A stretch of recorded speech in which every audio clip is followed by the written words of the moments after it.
In ons gesels oor menslike florering het die konsep van flow, oftewel vloei, 'n belangrike rol wat dit speel om ons te help. En vandag gesels ons oor vloei in gebed.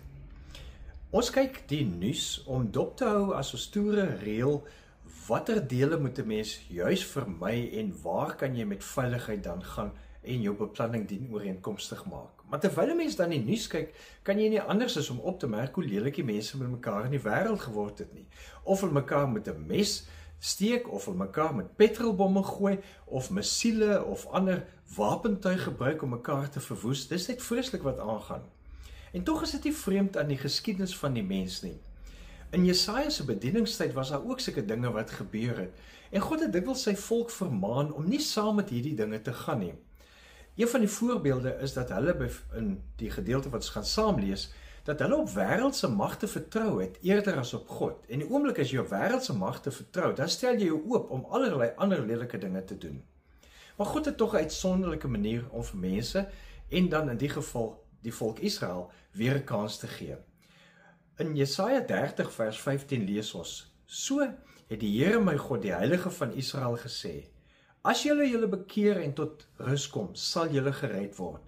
Julle krag lê in stil wees en vertroue hê." En hier kom God op vir sy volk en hy gee vir hulle weer 'n kans. En hy gee vir Jesus se volgelinge, vir ons, ook kans en hy maak sy wil op hierdie manier bekend. Want God wil graag 'n dieper verhouding met 'n mens hê. En daardie dieper verhouding lê daarin dat 'n mens jou redding en jou krag kry in oorgawe aan God en vertroue in God. En nie stil word by God en God vertrou. En dit het my sommer laat dink dat 'n mens 'n bietjie moet wonder oor die afgelope paar dae. Het jy in die afgelope paar dae planne op jou eie probeer maak? Dis nie vreemd nie, dis eie aan ons menslike aard om dit te wil doen. Maar as ons planne maak en eers stil word by God oor die planne en voor die planne, dan kry dit 'n hele ander intensie en geneigtheid. Dan beleef ons vloei in gebed. Ons was nou onlangs by 'n dokter wat gesels het oor pynhantering. En toe sê hy terloops, deel van pyn is omdat ons liggame gestres raak, veral as jou liggaam herinner word aan 'n vorige seer wat jy beleef het. En een van die wonderlikste goed het hy genoem, wat tot ons beskikking is vir die hantering ook van pyn, is gebed.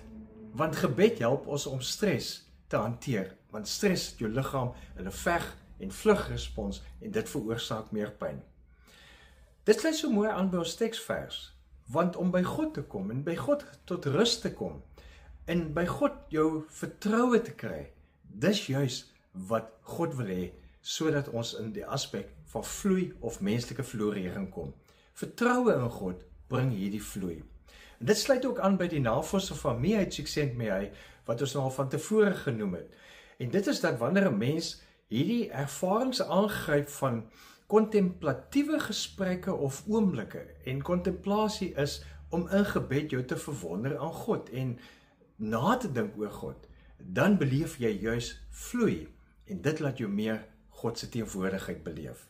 So vir vandag, dink net 'n oomblik na om by God te wees met wat jy ook al dink en beplan. Beleef weer vloei in stil gebed. Want God vertrou vir jou en jy kan vir God vertrou. Leef geïnspireerd.